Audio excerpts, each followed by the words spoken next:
나 내 모습 이대로 사랑하시네. 찬양하겠습니다.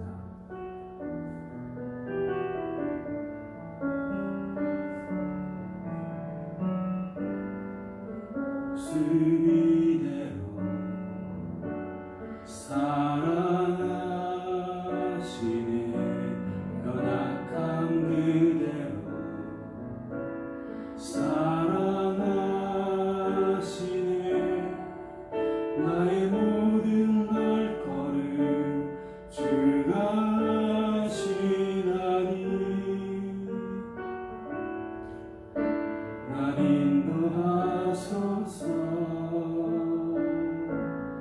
모습 이대로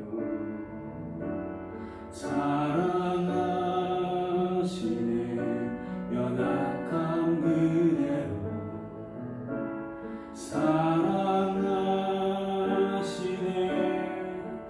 나의 모든 발걸음 주가 하시나니 날 인도하소서. 주의 날개 아래 거하는 것 주의 임재 안에 거하는 것 나의 가장 큰 소망 나의 가장 큰 은혜 주와 함께 동행하는 내 모습 이대로 사랑하시네. 연약함 그대로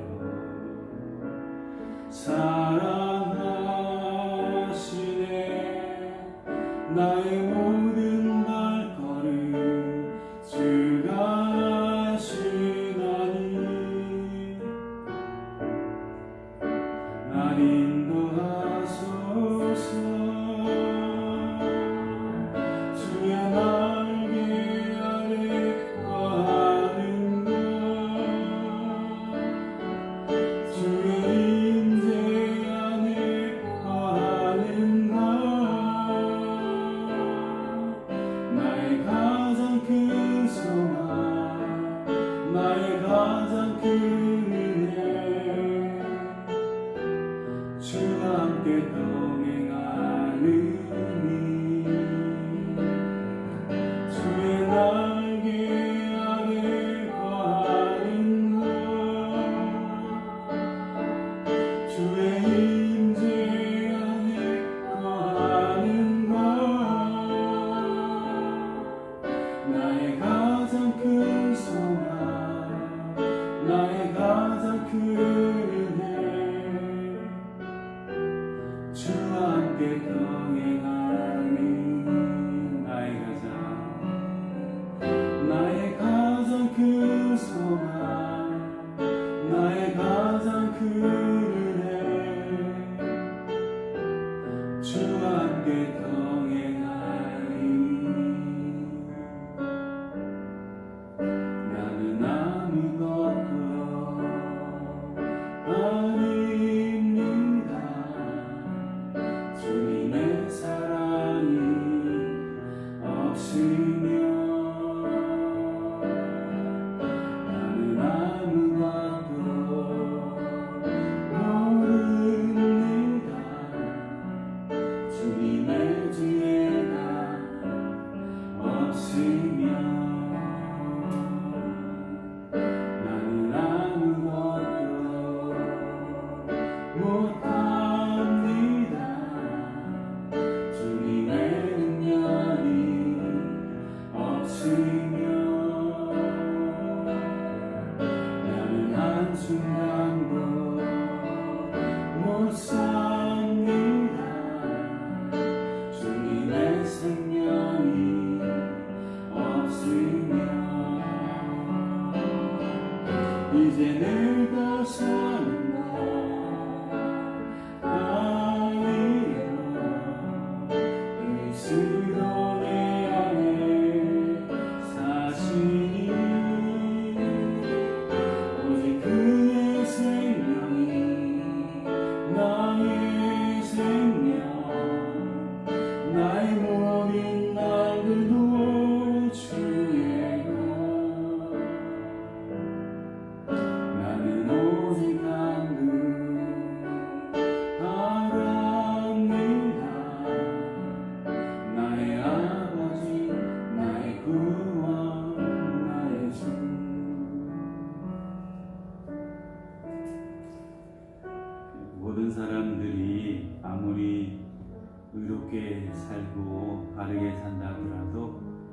절대적인 선을 이룰 수는 없는 것 같습니다.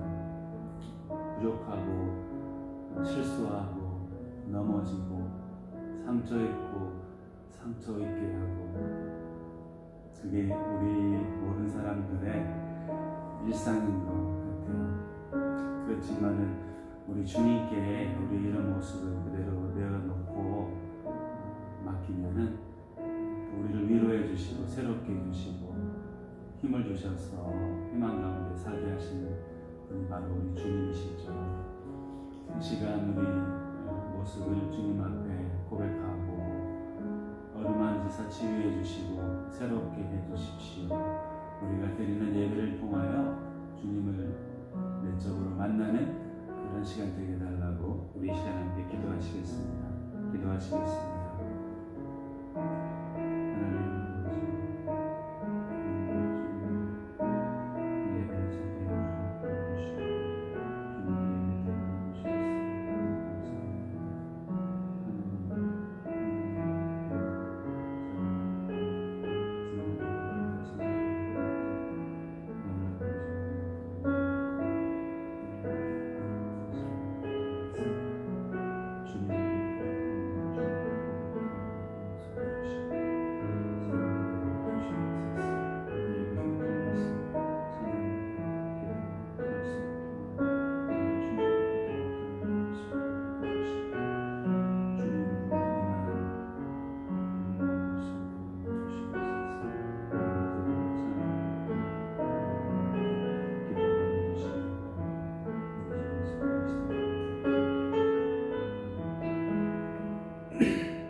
예수의 피를 흘리고 주님 앞에 우리 나아가도록 합시다.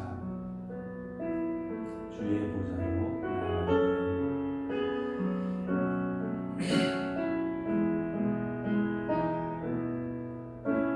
주의 보좌로 나아갈 때에 어떻게 나가야 할까? 나를 구원한 주의 십자가, 그것을 믿으며 가네. 주의 보좌로 나아갈 때 나 여전히 부족하다. 나를 품으신 주의 그 사랑, 그것을 믿으며 가네. 자격 없는 내 힘이 아닌 내 주님의 보혈로, 자격 없는 내 힘이 아닌 오직 예수님의 보혈로,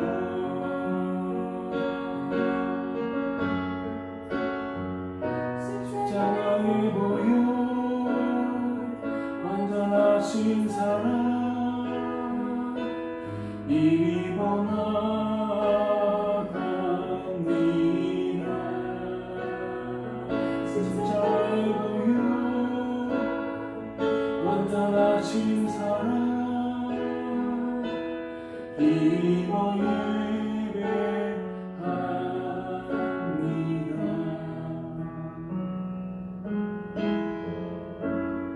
나의 소망 되신 주, 주를 바라봅니다. 다시 오실 나의 왕 예수, 주를 기다립니다. 밤이나 낮이나 어제나 오늘도 영원히 주만 찬양해.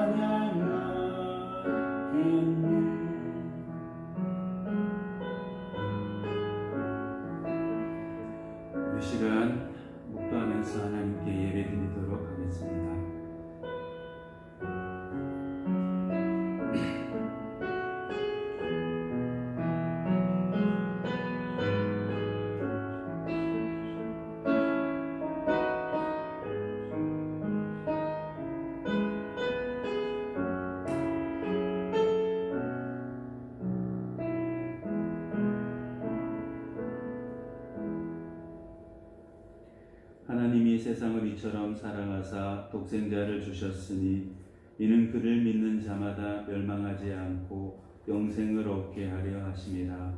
하나님이 그 아들을 세상에 보내신 것은 세상을 심판하려 하심이 아니요 그로 말미암아 세상이 구원을 받게 하려 하심이라.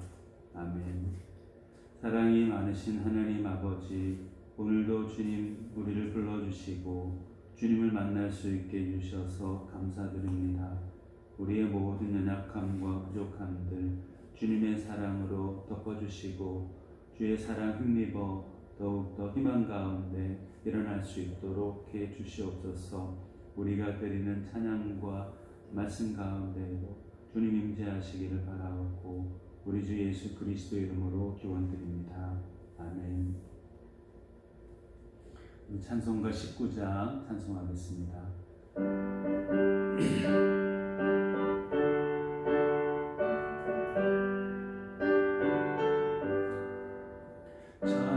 찬송하는 소리 있어 사람이 와도다.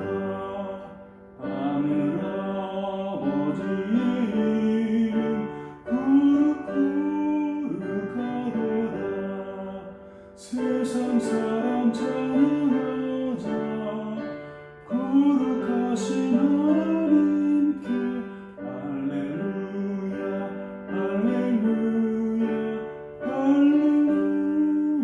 할렐루야. 하나님의 나라 권세 영원토록 있도다. 하나님의 영원 나라 거룩거룩하도다. 하늘 보좌 계신 주님 세상 주관하시도다. 할렐루야 할렐루야 할렐루야. 하나님의 크신 섭리 그 뜻대로 되도다. 우리 아버지의 뜻은 거룩거룩하도다. 주여 속히 임하셔서 기쁜 날을 주옵소서. 할렐루야 할렐루야 할렐루야.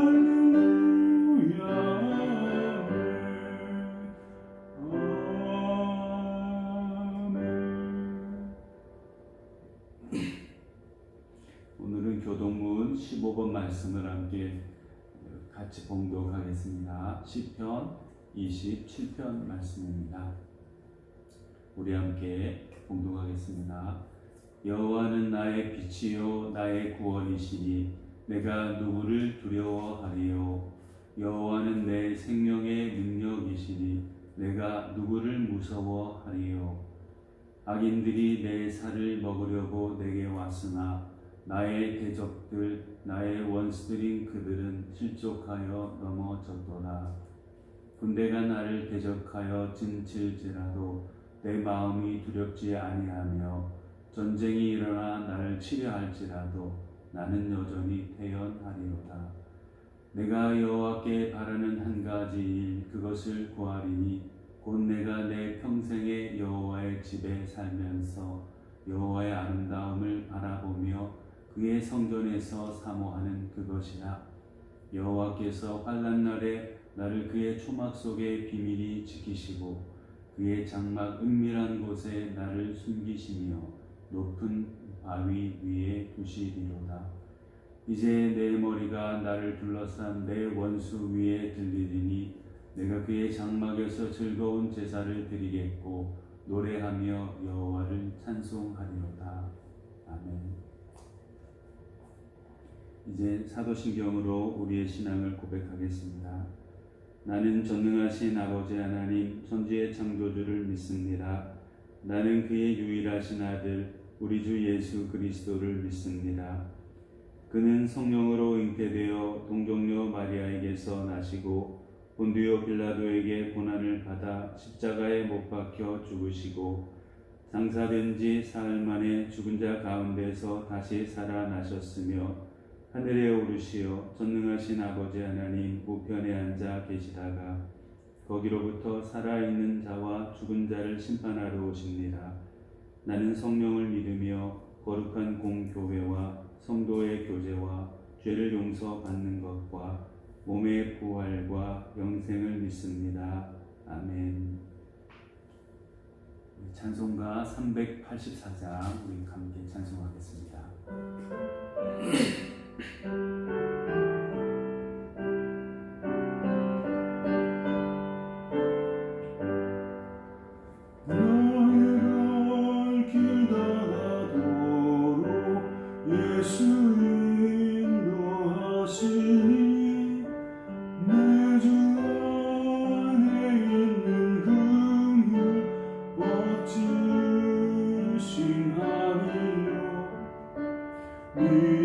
믿음으로 사는 자는 하늘 위로 받겠네.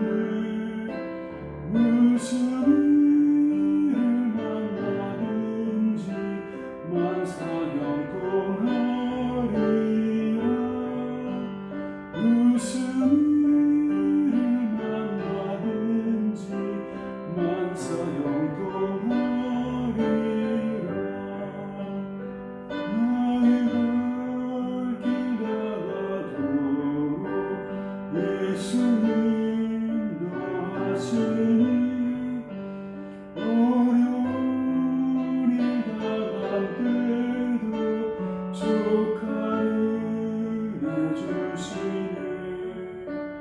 나는 심히 고단하고 영혼 메우하라나. 나의 옆에 반석에서 샘물 나게 하시네. 나의 옆에 반석에서 샘물 나게 하시네.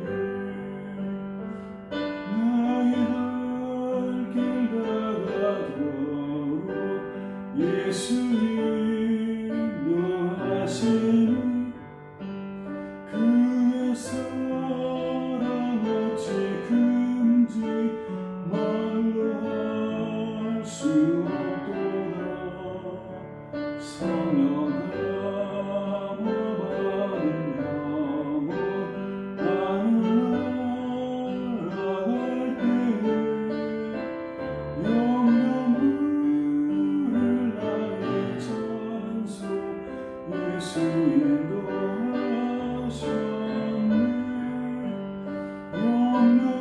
영영부를 나의 찬송 예수 인도하셨네. 아멘.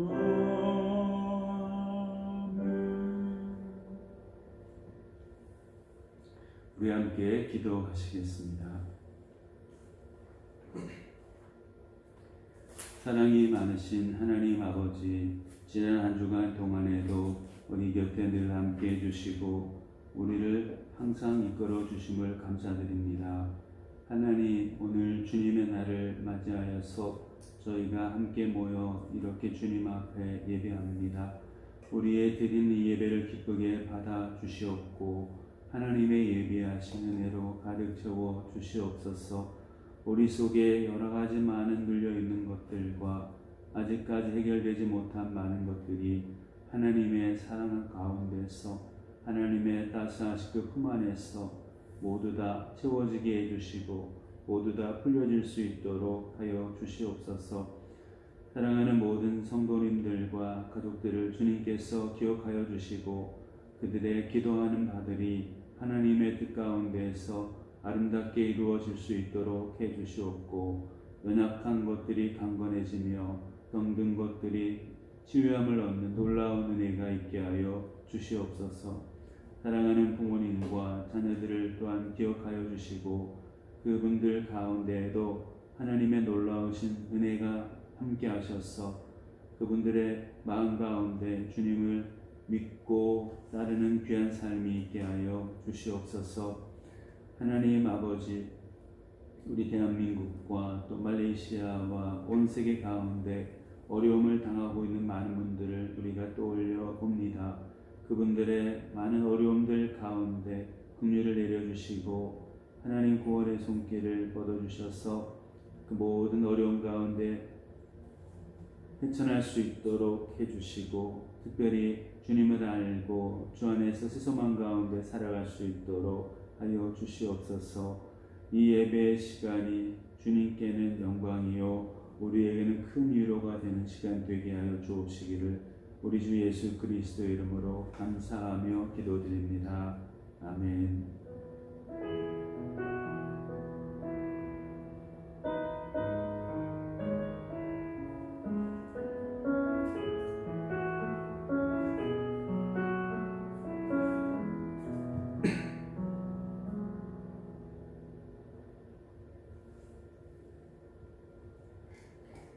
오늘 하나님께서 우리에게 주시는 말씀은 요한복음 14장 6절 말씀입니다. 요한복음 14장 6절 말씀을 함께 봉독하시겠습니다. 예수께서 이르시되 내가 곧 길이요 진리요 생명이니 나로 말미암지 않고는 아버지께로 올 자가 없느니라. 아멘. 다시 한번 같이 봉독하겠습니다. 예수께서 이르시되 내가 곧 길이요 진리요 생명이니 나로 말미암지 않고는 아버지께로 올 자가 없느니라. 아멘. 오늘 이 말씀을 통해서 길을 따라 가는 인생이라는 제목으로 하나님의 말씀을 나눠보겠습니다. 오늘이 1년 가운데에서 꼭 중간입니다. 1년의 전반기를 마지막으로 보내는 주일이 바로 오늘입니다. 2020년 새롭게 시작한 지가 엊그제 같은데 벌써 절반이 다 지나가 버렸어요. 특히나 올해는 코로나 바이러스 때문에 많은 시간들을 마치 잃어버린 듯이 우리가 보내왔죠. 근 3개월 이상 우리가 좀 색다른 경험들을 하면서 전반기를 다 보냈습니다. 여러 가지 어려움도 있고 또 미숙한 점도 있었지만은 또 하나님의 은혜로 우리가 지난 전반기들을 잘 보낼 수 있게 됨을 감사하고 하나님께 찬양을 드립니다. 지난 주간에 그 책을 한 권 읽었는데 김용만 선생님이 쓰신 세상을 바꾼 수레라는 책을 읽었어요. 세상을 바꾼 수레. 이분은 이제 이 책 속에서 수레, 동그란 바퀴 아시죠? 그 수레라는 것을 초점으로 해서 인류가 어떻게 흥망성쇠를 거듭하면서 지내왔는지, 수레를 이용하는 민족과 그렇지 못한 민족들이 어떻게 발전하기도 하고 쇠퇴하기도 했는지, 이런 것들을 이 책 속에서 설명하고 계세요. 처음에 사람들이 이 세상에서 활동하기 시작했을 때는 어떠한 그 물체를 옮길 때, 어떤 물건이나 또는 사냥한 짐승 이런 것들을 옮길 때 자기 손으로, 자기 육체의 힘으로 그걸 옮겼겠죠. 최초에는 분명히 그렇게 했을 것입니다. 그러다가 한 사람이 옮기던 것을 두 사람이 협력해서 옮기기도 하고, 또는 나무 작대기를 이용해 가지고 거기에 짐승을, 물건을 매달아서 옮기기에 조금 이동의 용이성을 추구하기도 하고 그랬겠죠. 그러다가 이제 점점 사람들이 지혜를 얻게 되면서 맨손이 아니고, 나무 작대기가 아니고 둥근 나무 가지들을 이렇게 깔아서 이동하는 그 길에 깔아서 물건들을 옮기고, 예를 들면 뭐 이집트의 그 피라미드를 건설할 때 큰 통나무들을 가지런히 굴려가지고 큰 돌을 옮겼다, 뭐 그렇게 이야기를 하죠. 그런 것처럼 도구를 이용해서 이제 물건을 옮기기도 하고 그렇게 한 것이죠. 그러다가 이제 점점 시간이 이제 지나면서 그 나무, 큰 나무, 통나무가 아닌 그 둥글게 만든 바퀴, 수레, 그것을 이제 개발하게 되고 발명하게 되어서 그것을 이용해서 더욱더 손쉽게 물건을 옮기기도 하고 또 먼 거리를 이동하는 그 용이성을 갖게 되었다, 이렇게 이제 말을 하고 있어요. 그래서 처음에는 이제 인류가 전쟁을 할 때도 보병 중심의, 그러니까 걸어서 전투를 하는 보병 중심의 전투 체계를 발전시켜 나갔다면은 이제 수레라는 것이 발명되고 나서는 전차를 만들게 되죠. 또 그리고 그 수레를 이용한 마차를 개발하게 되고, 그래서 이제 군인들이 타고 이동할 수 있는 그런 기동성, 원거리를 이동할 수 있는 그런 힘들을 가지게 된 거죠. 그래서 수레를 많이 발전시킨 그런 민족이, 그런 군대가 원거리 전투에서도 승리할 수 있었고, 신속성이나 기동성, 그리고 전투를 함에 있어서 효율성, 이런 걸 극대화시킬 수 있었기 때문에 점점점 발전하게 되었다. 그래서 예를 든 민족들이 이집트라든지 또는 중국도 마찬가지로 또 다른 한 예가 영국이나 이런 후대에 이르러서는 그런 이제 민족들을 들고 있습니다. 그래서 그 김용만이라는 분이 그 세상을 바꾼 수레라는 책 속에서 다양한 이제 역사적인 근거를 대는데, 그런 이야기를 하면서 어떤 말을 했냐면은 이게 참 인상 깊게 남았는데, 성을 건축한 민족은 망했지만은 길을 만든 민족은 흥했다, 이렇게 말했어요. 성 있죠, 성. 성을 건설하고 만든 민족은 수했지만은, 망했지만은 길을 개척해서 만들어 나간 사람들, 민족은 성공했다, 역사의 주인공이 되었다, 이렇게 이제 말을 했어요. 달리 표현하면 여기가 우리 땅이다 하고 성을 짓고 도시를 만들고 국경을 만들고 거기 안에서만 이렇게 모여가지고 살던 사람들은 서로 경쟁하면서 살다가 그것이 모든 것이냐, 그렇게 살다가 이제 끝나는 것이죠. 그렇지만은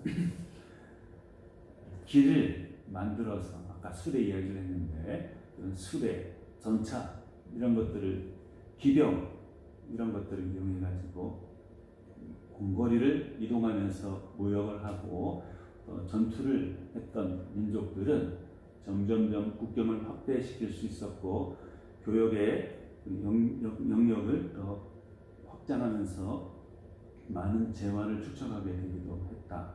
국력을 더 배양하게 되었다. 그리고 세계를 지배하는 민족이 되었다, 이렇게 말했어요. 성을 건설하는 민족은 해하지만 망하지만 길을 만드는, 개척하는 민족은 성한다, 흥한다. 근데 이제 이 성, 길 이야기를 하니까 대뜸 좀 떠오르는 것이 그 창세기 11장에 나오는 바벨탑 이야기가 이제 생각이 났어요. 바벨탑 신할 평지에 이르렀던 사람들이 여기가 참 좋다 생각하고 거기에 이제 탑을 쌓고 또 성을 건설하면서 거기에 이제 안주하려고 하죠. 높은 탑을 이제 짓고 나서 벽돌로 돌을 대신하고 벽청으로 진흙을 대신하면서 하늘에 닿을 만큼 탑 꼭대기를 높이 세우고 성읍을 건설하면서 우리 이름을 내고 온 지면에 흩어짐을 면하자, 이렇게 이제 사람들이 말했죠. 그러다가 결국은 이제 사람들이 망해버렸죠. 왜 망했을까요? 단순히 뭐 성을 지었고 또는 탑을 세웠기 때문에 그럴까요? 그건 아니죠. 하나님께서 사람들에게 생육하고 번성하여 땅에 충만하라 이렇게 말씀하셨는데, 그러니까 길을 만들고 개척하고 확장하고 만유 가운데 만물 가운데 하나님의 영광을 드러내고 하나님의 백성들이 편만하게 하라라고 말씀하셨는데, 그걸 이제 어긴 것이죠. 자기의 편의성과 안정을 도모하기 위해서 그냥 안주하고 정착하려고 했던 것이죠. 그것이 하나님 보시기에 좋지 않았고, 그래서 이 바벨탑의 주인공들은 역사에서 사라지는 그런 사람, 길을 잃어버리는 사람, 그런 사람들이 되었습니다. 그래서 오늘 우리 이 본문 말씀을 보면서 우리가 성과 텍스트를 성과 길 가운데 무엇을 택해야 될지, 또 그 길을 택하고 추구할 때 어떻게 그 길을 따라 살아가야 될지, 이런 것들에 대해서 한번 생각해 보려고 합니다. 먼저는 암과 고백 그리고 확신이라는 주제에 대해서 한번 생각해 볼 수 있는데요. 알고 고백하고 고백한 것에 대한 확신을 가지는 것, 이것에 대해서 한번 생각해 볼 수 있습니다. 우리가 따라야 될 길이 무엇인지 분명히 알아야 되죠. 길이 뭔지도 모르고 어디로 나 있는지도 모르는 상태에서 그 길을 따를 수 없잖아요. 요한복음 13장 14절에 보면 도마가 예수님께 이런 질문을 했어요. 주여, 주께서 어디로 가시는지 우리가 알지 못하거늘 그 길을 어찌 알겠사옵나이까? 이렇게 말했어요.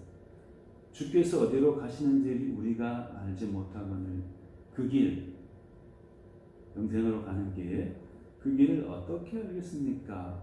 이렇게 질문하자 예수님께서 너무나도 유명한 말씀하셨죠. 내가 곧 길이요 진리요 생명이니 나로 말미암지 않고는 아버지께로 올 자가 없느니라, 이렇게 말했어요. 길이요 진리요 생명이 되시는 분은 바로 예수님 당신이시다라고 도마에게 말씀하신 것입니다. 베드로 사도도 그런 말했죠. 다른 이로서는 구원을 얻을 수 없나니 천하 인간의 구원을 받을 만한 다른 이름을 우리에게 주신 일이 없음이니라. 사도행전 4장 12절에서 이렇게 말씀했습니다. 우리를 생명으로 이끄는 참된 길, 진정한 생명의 그 통로, 그것은 바로 예수님밖에 없다라고 말씀하고 있는 것이죠. 이 길, 예수님이 바로 우리를 생명으로 인도해 가시는 길이다 하는 것을 아는 것이 맨 먼저 시작점입니다. 그걸 알아야죠. 그리고 주님은 우리 생명의 길이십니다. 하나님 아버지께로 나아갈 수 있는 통로와 다리가 되십니다 하는 그 알에 대한 고백이 있어야 되죠. 고백해야 되죠. 진심으로 고백해야 되죠. 그리고 깨달아서 알게 되고 고백한 것들에 대한 확신을 가지고 있어야 됩니다. 그것이 전제되지 않고서는 주님을 온전히 따르는 신앙인이라고 할 수 없죠. 사도 바울이 로마서 10장 9절 10절에서 내가 만일 내 입으로 예수를 주로 시인하며 또 하나님께서 그를 죽은 자 가운데에서 살리신 것을 내 마음에 믿으면 구원을 받으리라. 사람이 마음으로 믿어 의에 이르고 입으로 시인하여 구원에 이르느니라. 이렇게 말씀했어요. 베드로도 그랬죠. 나는 주는 그리스도시요 살아계신 하나님의 아들이십니다. 이렇게 고백했어요. 예수님이 우리 삶의 길이고 생명에 이르는 길이고 진리고 생명이다 하는 그런 지식과 고백과 확신을 가지는 것이 주님을 따라 살아가는 인생의 가장 첫 출발점이요 기초가 되는 것입니다. 우리가 교회 다니고 믿음을 가지고 있다고 하면서도 이 가장 기초가 되고 출발점이 되는 것들에 흔들리는 경우들이 있어요. 그래서는 안 됩니다. 주님이 우리 생명에 이르는 길이라는 것을 알아야 됩니다. 또 고백해야 돼요. 그리고 확신을 가져요. 돈이 우리를 부유하게 하고 생명에 이르게 하는 길이다 라고 잘못 알거나 잘못 고백하거나 잘못 확신하면 안 돼요. 그건 엉터리예요. 그러면 생명에 이를 수가 없는 것이에요. 힘과 권력, 지식이 우리를 생명으로 이르게 하는 길이다 라고 생각하는 것도 잘못이에요. 우리를 생명으로 이르게 하는 그 길은 바로 오직 예수 그리스도밖에 없는 것이죠. 그것을 알고 고백하고 확신하는 것, 그것이 가장 중요합니다. 그런 신앙의 지식과 고백과 확신을 가지면 우리 모두가 다 되도록 해야 되겠습니다. 두 번째로 변화를 위한 선택과 집중 그리고 버림 이런 것에 대해서 한번 생각을 해보겠습니다. 변화를 위한 선택과 집중 그리고 버림입니다. 어느 분이 버림의 미학이라는 글을 어떤 블로그에 기록하신 게 있더라고요. 이분이 이제 군 생활을 할 때 저기 아주 전방에서 근무를 했대요. 그래서 겨울 되면 너무나도 많이 추웠는데 주변에 이제 봄, 여름, 가을일 때는 이제 나무들이 우창하게 많이 있죠. 근데 겨울이 되면은 그 나무들이 어떻게 되죠? 늦가을쯤 되면 이제 낙엽이 생기잖아요. 잎을 떨어뜨리게 된다. 겨울 동안 생존해야 되기 때문에 잎을 떨어뜨리고 겨울을 준비하게 되죠. 그런데 이 사람이 이제 근무를 하는 동안에 가만히 보니까 어떤 상수리 나무 한 그루가 있었는데 그 나무는 잎을 그대로 품고 있는 거예요. 떨어뜨리지를 않고 계속해서 그 잎들을 이렇게 품고 있는 겁니다. 왜 그랬는지는 모르겠지만 그분의 글에 보면 그렇게 되어 있었어요.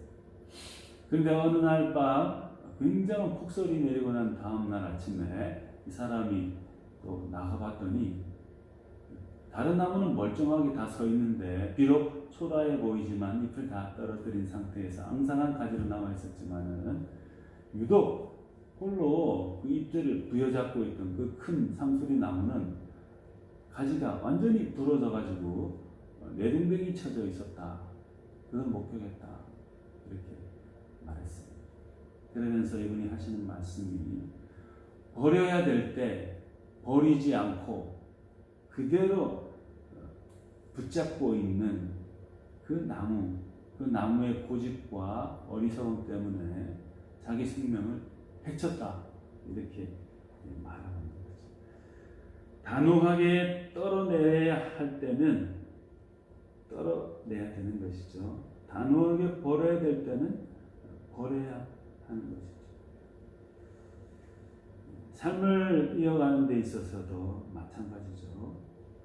이것이다라고 생각했지만은 그것 때문에, 그것을 붙잡는 것 때문에 도리어 해를 입고 죽게 되는 경우들도 있죠. 놓아야 될 때 놓지 못하는 것, 그 미련 때문에 망하게 되는 경우가 있는 것입니다. 창세기 19장에 보면은 소돔과 고모라 멸망 이야기가 나옵니다. 근데 롯이 그 소돔과 고모라의 죄악상을 탐지하러 가던 두 천사를 정중하게 맞이하게 되고 그것을 귀하게 여기셔가지고 이 천사들이 롯의 가정이 구원을 받을 수 있도록 생명을 건질 수 있도록 도와줍니다. 그래서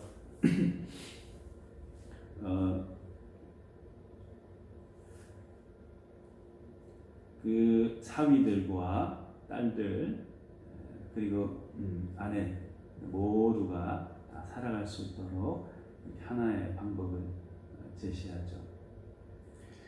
창세기 19장 14절, 17절, 24절, 26절에 보면은 이렇게 기록되어 있어요. 롯이 나가서 그 딸들과 결혼할 사위들에게 말하여 이르기를 여호와께서 이 성을 멸하실 터이니 너희는 일어나 이곳에서 떠나라 하되 그의 사위들은 농담으로 여겼더라. 그 사람들, 그러니까 두 천사들이죠.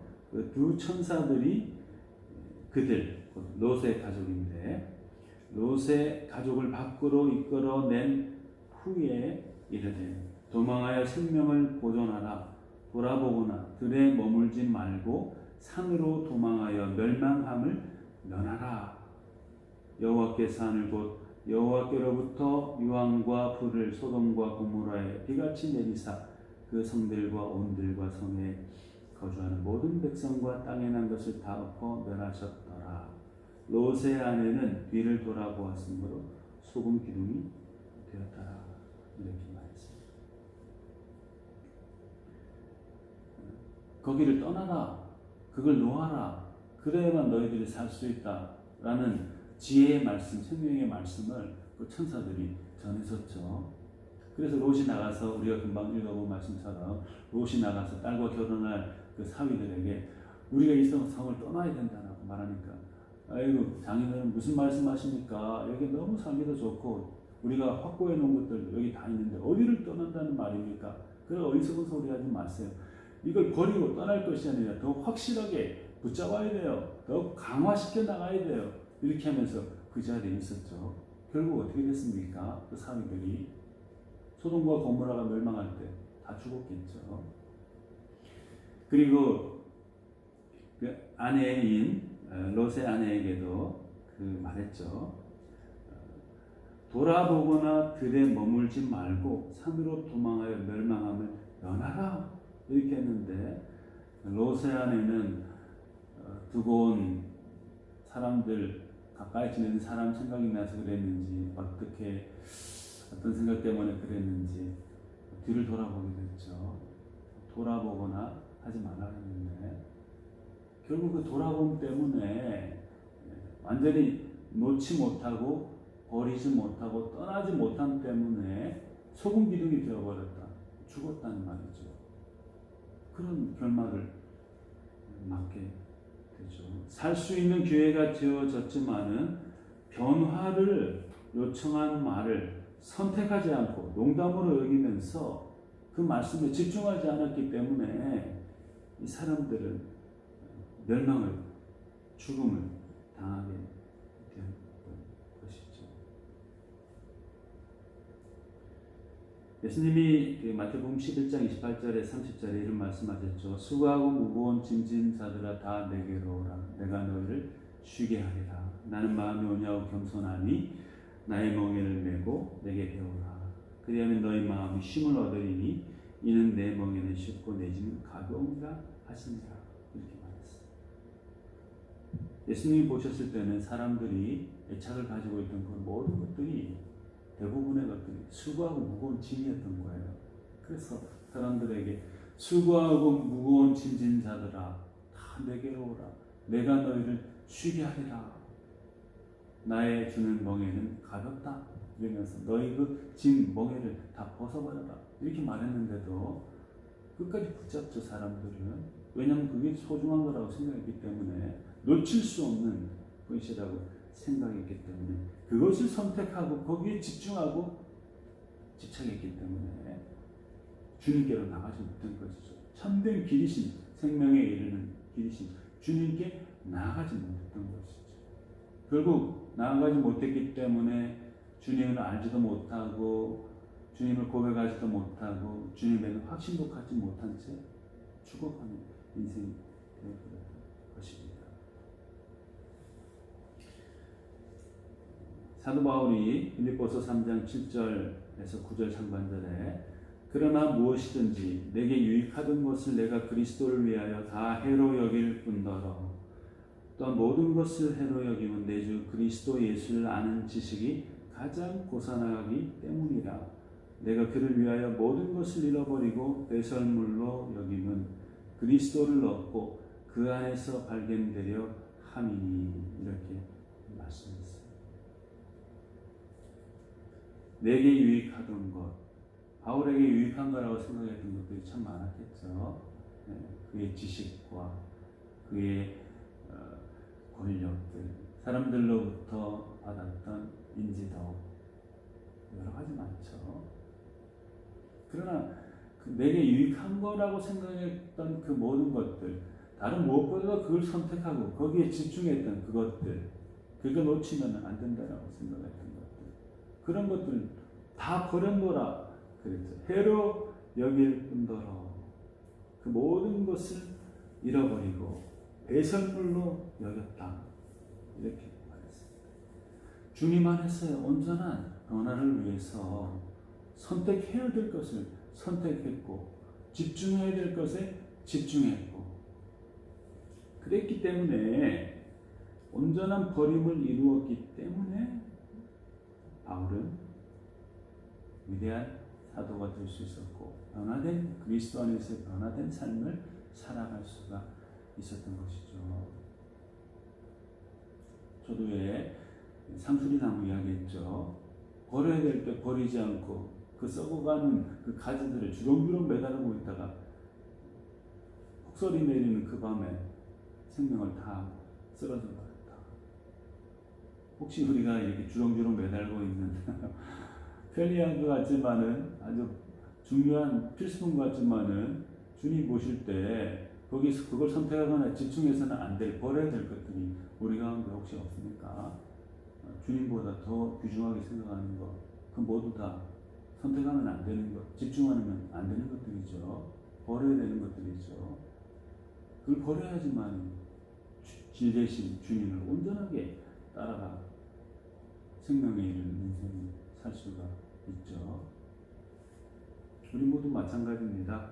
우리 사랑하는 어른 성도님들, 또 우리 어린 학생, 우리 친구들 마찬가지예요. 선택해야 될 것을 선택하고 집중해야 될 것을 집중하고 또 버려야 될 것들을 버리는 그런 지혜로운 사람, 그래서 참되신 생명의 길이신 주님을 잘 따라 살아가는 그런 우리 모두가 다 되도록 해야 되겠습니다. 세 번째는 또 다른 성장을 위한 고침, 다시 일어섬, 이런 것에 대해서 한번 생각해 봅니다. 또 다른 성장을 위한 고침, 다시 일어섬. 우리가 앞서 두 가지 주제를 생각해 봤죠. 참된 것, 주님의 길을 깨닫고 인정하고 고백하는 것이 중요하다고 했죠. 그리고 그 길을 바로 가기 위해서 불필요한 것들은 버리고 주님께서 원하시는 것들, 그 바른 길을 선택하고 거기에 집중하는 것이 중요하다고 말했습니다. 믿음의 가장 기초가 되는 태도라고 말씀드렸어요. 그렇지만 아무리 귀한 믿음의 고백을 가지고 또 거기에 집중하고 귀한 걸 선택하면서 살아가는 사람이라고 할지라도 평생 동안 한 번도 곁길로 가지 않고 가야 될 길만을 따라서 올바른 선택을 하면서 집중하면서 살아갈 수 있을까요? 성경에 그런 사람 나오는 사람 있습니까? 예수님 빼고 거의 없어요. 잘 믿다가도 곁길로 빠지고 그런 사람들이 얼마나 많아요. 굉장히 많은 예를 우리가 찾아볼 수 있어요. 예를 들면 호세아 시대의 사람들, 얼마나 많은 사람들이 하나님을 믿는다고 했겠습니까? 그렇지만은 그 땅에도 여전히 많은 실수와 잘못 죄악들이 만연해 있었어요. 그래서 호세아 10장 9절에 이렇게 말합니다. 이스라엘아, 내가 기브와 시대로부터 범죄하더니 지금까지 죄를 짓는구나. 그러니 범죄한 자손들에 대한 전쟁이 어찌 기브와에서 일어나지 않겠느냐. 이스라엘아, 들어봐라. 옛날 기부어 시대부터 지금까지도 죄를 여전히 짓고 있구나. 회개하고 고쳐주고 새로운 길을 걸어가게 하고 참 길을 걸어가게 해준 것이 얼마나 많았느냐. 그러나 기부어 시대부터 지금까지도 똑같은 일을 반복하면서 실수하고 넘어지고 잘못하고 죄를 짓고 죄를 짓게 하고 이러면서 살고 있구나. 이러면서 호세아가 한탄하시는 하나님의 마음을 사람들에게 전했죠. 넘어져 버린 것이죠. 그런데 그런 사람들에게 하나님이 호세아를 통해서 말씀하셨어요. 너희가 자기를 위하여 공의를 심고 인애를 거두라. 너희 묵은 땅을 기경하라. 지금이 곧 여호와를 찾을 때니 마침내 여호와께서 오사 공의를 비처럼 너희에게 내리시리라. 이렇게 말했습니다. 가만 보니까 옛날부터 지금까지 항상 넘어지는 일이 반복이고 지금은 아주 정점을 이루고 말았다. 그러나 너희에게 또 다른 성장을 위해서 고쳐야 될 부분들을 다시 일어설 수 있기 위해서 고쳐야 될 부분들을 내가 가르쳐주겠다 하시면서 공의를 심고 인애를 거두라. 묵은 땅을 기경하라. 이렇게 말했어요. 회개하라는 것이죠. 고치라는 것이죠. 그래야 회복될 수 있다고 말씀하신 것이죠. 예수님의 제자들도 한번 보세요. 주를 따르겠다, 죽기까지 주를 따르겠다라고 하면서도 얼마나 많이 실패했어요. 네, 넘어지고 부인하고 도망가고. 그러나 예수님이 그들을 다시 찾아가 주셔서 그를 고쳐주셨죠. 그리고 다시 일어설 수 있도록 해주셨어요. 또 다른 성장을 위해서 고쳐주시고 또 일으켜 세워주신 것이죠. 또 고침을 받고 세움을 받은 그들은 이후에 자기 스스로 주님을 바라보면서 잘못된 것들을 고치고 또 새롭게 만들고 다시 일어서고자 노력하고 이런 일들을 계속 반복해야 되죠. 그렇지 않으면 한번 넘어져 버리면 그 자리에서 있다가 끝나는 것이죠. 고치고 다시 일어나야 되죠. 변화를 위해서. 반드시 필요해요. 사도 바울도 이렇게 말했어요. 고린도전서 15장 3절에서 이하의 말씀을 보면은 내가 받은 것을 먼저 너희에게 전하였노니 이는 성경대로 그리스도께서 우리 죄를 위하여 죽으시고 장사 지낸 바 되었다가 성경대로 다시 사흘 만에 다시 살아나사 게바에게 보이시고 후에 12 제자에게와 그 후에 500의 형제에게 일시에 보이셨나니 그 중에 지금까지 대다수는 살아있고 어떤 사람은 잠들었으며 그 후에 야고보에게 나 보이셨으며 그 후에 모든 사도에게와 맨 나중에 만삭되지 못하여 난 자 같은 내게도 보이셨느니라. 나는 사도 중에 가장 작은 자라. 나는 하나님의 교회를 박해하였으므로 사도라 칭함받기를 감당하지 못할 자니라. 그러나 내가 나된 것은 하나님의 은혜로 된 것이니 내게 주신 그의 은혜가 헛되지 아니하여 내가 모든 사도보다 더 많이 수고하였으나 내가 한 것이 아니요 오직 나와 함께 하신 하나님의 은혜로라. 그러므로 나나 그들이나 이같이 전파하며 너희도 이같이 믿었느니라. 이렇게 말했습니다. 율법주의에 사로잡혀서 예수님을 부인하고 그리스도인들을 박해했던 사도 바울이었지만은 예수님의 소중함을 알지도 못했고 그리스도를 고백하거나 확신하지도 못한 그 사람이었지만은 그래서 믿음의 길에서 완전히 실패한 사람이었지만은 주님을 통해서 완전히 고쳐지고 다시 일어서는 새 사람이 되었죠. 또 다른 성장과 변화를 위해 가지고 다시금 고쳐지고 고치고 다시 일으킴을 받고 다시 일어서는 사람이 된 것입니다. 이런 성장을 위한 또 다른 변화를 위한 자기 고침과 또 다시 일어서고자 함이 없으면은 길 대신 주님의 그 도상에 함께 참여할 수가 없어요. 옛날에 나도 잘 믿었어. 나도 옛날에 새벽기도도 가고 주일 예배, 오전 오후 다 가고 금요일도 가고 공부랑 공부는 다 참여하고 옛날에 안 해본 게 없어. 다 옛날에 다 그랬어. 근데 지금 아무것도 없어요. 그럼 어떻게 되는 거죠? 잘 된 건가요? 성장한 건가요? 아니죠. 추락한 거죠. 추락했지만 다시 고쳐야 되죠. 또 다른 성장과 변화를 위해서 다시 일어나야 되죠. 고치고 다시 일어서고자 하는 몸부림이 없으면은 길 대신 주님을 따라서 온전한 삶을 살아갈 수가 없습니다. 사랑하는 성도님들, 주저앉아 있으면 안 돼요.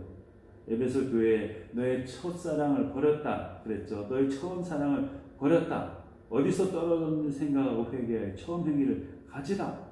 이렇게 주님께서 책망하셨어요. 꼭 우리가 과거에 잘했던 것만 추억하면서 지금은 넉넉고 있으면 되겠습니까? 큰일 나죠. 길을 따라가는 참되신 길이신 예수님을 따라가는 우리는 매 순간마다 또 다른 성장과 발전, 변화를 위해서 우리가 잘못하고 있는 건 없는가 돌아보고 고치고 안성하고 다시 일어서는 그런 삶을 반복해 가야 됩니다. 이례적인 것이 있으면 안 돼요. 평생 동안 그 일에 힘써야 돼요. 그래 온전한 그리스도인, 주님을 따르는 성숙한 그리스도인이 될 수 있는 것이죠. 그 일에 힘쓰는 우리가 되어야 되겠어요. 내가 이미 얻었다 함도 아니요 온전히 이루었다 함도 아니라 오직 내가 그리스도 예수께 잡힌 바 된 그것을 잡으려고 표대를 향하여 그리스도 예수 안에서 하나님이 위에서 부르신 부름의 상을 위하여 달려가노라. 사도 바울 빌립보 성도들에게 모두 감옥 안에서 이렇게 말했어요. 내 몸은 갇혀 있을지 모르지만 또 다른 성장을 위해서 나는 계속 나 자신을 고치고 계속 나 자신을 일으켜 세워갈 것이다. 표대를 향해서 달려나갈 것이다. 이렇게 말했어요. 우리도 이런 결단과 진취적인 믿음의 태도를 가지고 항상 때로 쓰러질 수도 있지만 그 가운데서도 다시 일어서기 위해서 몸부림쳐 나가는 그런 우리 다 되도록 해야 되겠습니다. 그래서 더 훌륭한 믿음, 성장하고 성숙한 믿음의 단계에 이르는 우리 모두가 다 되면 좋겠습니다. 길 대신 예수님의 사랑이 얼마나 크고 깊은가를 알고 고백하고 확신하는 거 중요한 거라고 했죠. 주님 안에서의 바람직하고 온전한 변화를 위해서 바른 선택을 하고 집중하고 버려야 될 것을 버리고자 하는 노력 중요하다고 말했죠.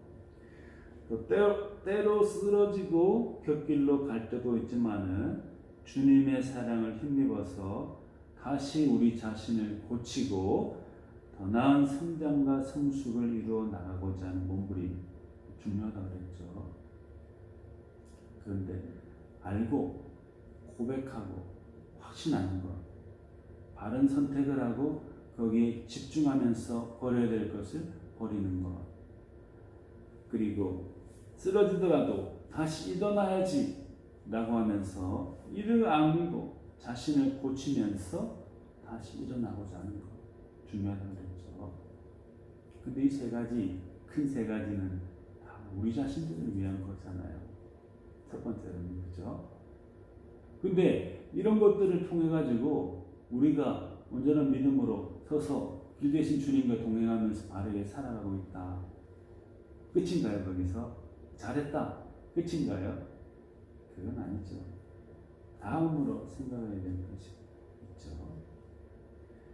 아직도 주님이 참된 길이시다, 생명에 이르는 길이시다라는 걸 알지 못하고 고백하지 못하고 확신하지 못하는 분들이 있어요. 또 주님을 선택하고 거기에 집중하면서 벌어야 될 것을 못 버리고 집착하면서 그 영혼이 죽어가는 사람들이 있어요. 한번 쓰러졌다고 해서 끝인가 보다 하고 낙담해 있는 사람들도 있어요. 그 사람들을 누가 알게 하고 깨닫게 하고 확신하게 해줘야 됩니까? 누가 바른 선택을 하고 바른 집중을 하면서 버릴 것을 버리도록 도와줘야 됩니까? 누가 다시 쓰러진 자리에 있는 사람들에게도 다시 당신 자신 일어날 수 있고 고쳐질 수 있다라고 희망의 말씀을 불어넣어줘야 되겠습니까? 다른 사람 아니죠. 바로 우리죠. 또 우리 사랑하는 성도님들, 우리가 그 일을 해야 돼요. 누구 딴 사람에게 믿을 수 없는 거예요. 우리의 잃어버린 형제 자매 가족들을 향해서 이런 일들을 해주어야 하는 것입니다. 이웃의 길 찾음과 일어섬을 돕기 위해서 우리가 헌신해야 되는 것이죠. 길을 잃어버리고 성만 쌓아가고자 하는 사람들, 이거 진짜 좋은 거야. 무슨 길을 따라서 나가야 되냐고 이렇게 말하는 사람들에게 이 길이 생명에 이르는 길이다. 성 안에서 안주하면 안 된다. 올바른 걸 선택하고 집중하면서 버려야 될 것은 버려야 된다. 이렇게 말해줄 수 있는 사람이 우리여야 되는 것이죠. 다른 사람에게 믿을 수가 없어요.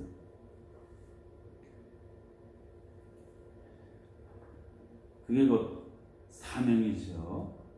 그게 바로 또 책임이죠. 복음의 기쁜 소식, 참 길을 알려주어야만 하는 우리 사명이죠. 예수님께서 승천하시면서 이런 말씀하셨죠. 승천하시는 쯤에 너희는 가서 모든 민족으로 제자를 삼아 아버지와 아들과 성령의 이름으로 세례를 주고 내가 너에게 공부한 모든 것을 가르쳐 지키게 하라. 올지어다 내가 세상 끝날까지 너희와 항상 함께 있으리라.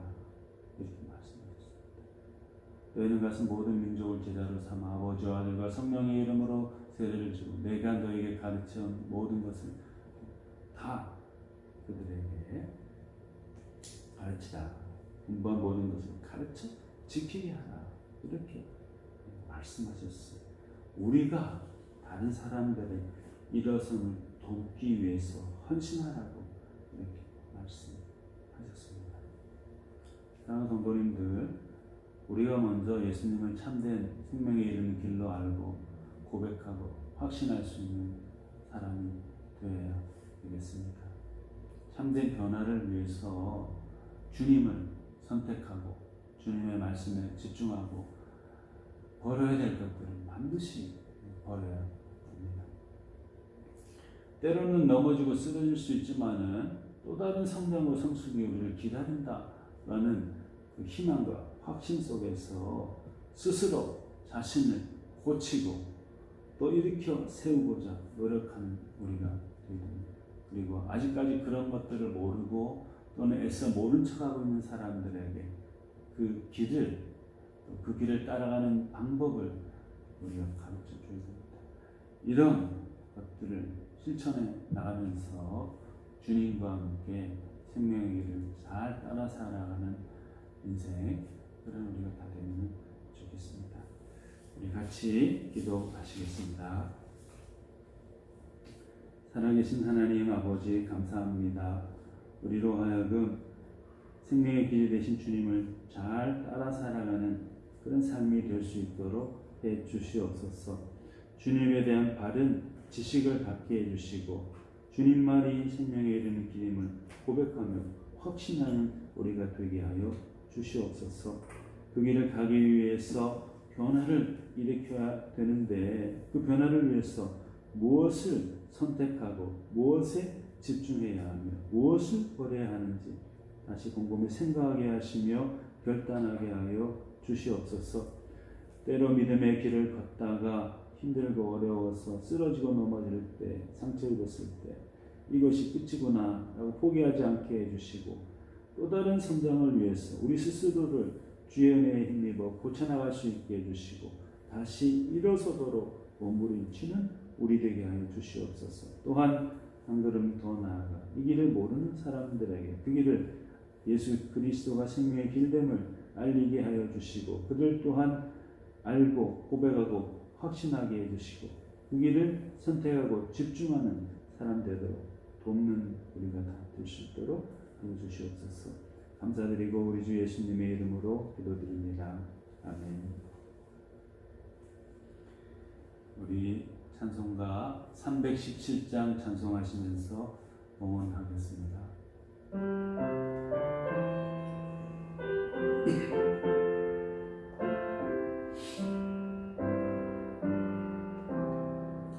내 주 예수 주신 은혜 한없건만 내 주 앞에 이 작은 것 다 드리니 주 예수여 너 그렇게 없소서 날 위하여 십자가에 피 흘리신 주 예수의 은혜로서 인치시며 내 모든 것 주 예수를 삼으소서.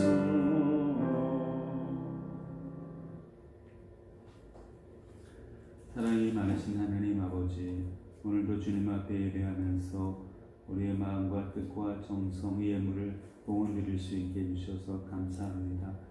우리의 사랑을 담아 드리는 이 모든 것들을 기쁘게 받아주시옵고 하나님의 사랑, 예수님의 사랑에 전해지는데 소중하게 사용될 수 있도록 하여 주시옵소서. 하나님 아버지, 우리 사랑하는 모든 성도들의 삶 가운데 늘 동행하여 주시고 하나님의 사랑으로 감싸주시기를 간구드립니다. 믿음이 연약한 사람들에게 믿음의 강건함을 은혜로 더하여 주시고 또 여러모로 불편한 가운데 있는 사람들, 또 동력한 가운데 있는 사람들에게 치유의 은총을 더하여 주시옵소서. 세계 가운데에서 여러모로 고통당하고 있는 사람들을 주님 긍휼히 여겨주시고 그를 더 기쁨과 감사 가운데 살게 하시며 주님이 주는 종 가운데 신앙을 고백하며 살아갈 수 있도록 하여 주시고 그 일에 우리가 또 우리 교회가 쓰임받을 수 있도록 하여 주시옵소서. 감사드리고 우리 주 예수 그리스도 이름으로 봉헌 기도드립니다. 아멘. 우리 마지막 찬양, 내 안에 가장 귀한 것, 이 찬양을 드리면서 예배를 마치겠습니다.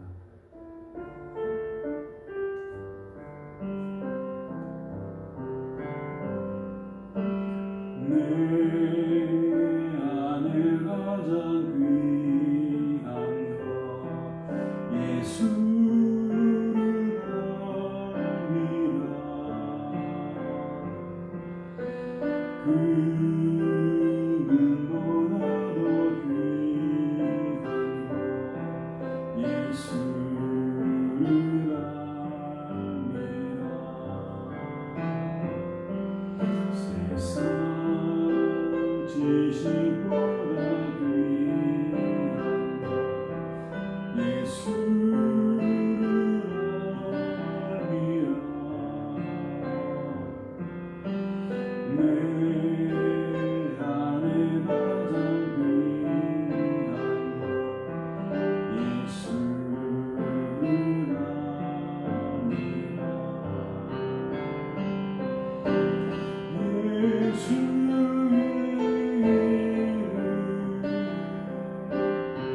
존귀한 그 이름 예수의 이름 능력의 그 이름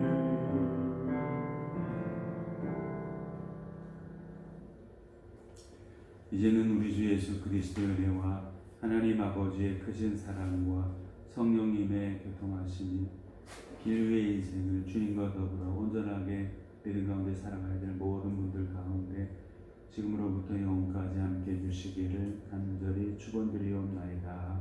아멘.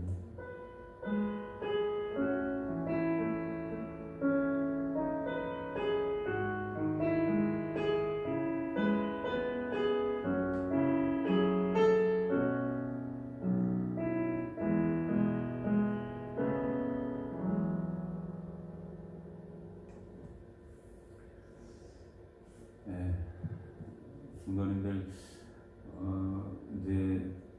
그때가 정확하게 언제가 될지는 모르겠지만은 아마도 조금만 더 기다리면은 우리가 함께 모여서 예배 드릴 날도 곧 오지 않겠나 이렇게 이제 생각합니다. 여러 가지 이제 제한 사항들이 조금씩 많이 풀려가고 있고 또 사회 여러 가지 것들도 조금씩 정상화 되어가고 있기 때문에 우리 예배 드리는 것도 아마도 곧 개방되지 않겠나 이렇게 생각합니다. 그때까지도 우리 사랑하는 성도님들 댁에서 믿음을 잘 또 붙잡으시고 또 서로 격려하면서 즐겁게 행복하게 살아가시는 우리 성도님들 다 되시면 좋겠습니다. 한 주간도 건강하게 잘 지내십시오. 감사합니다.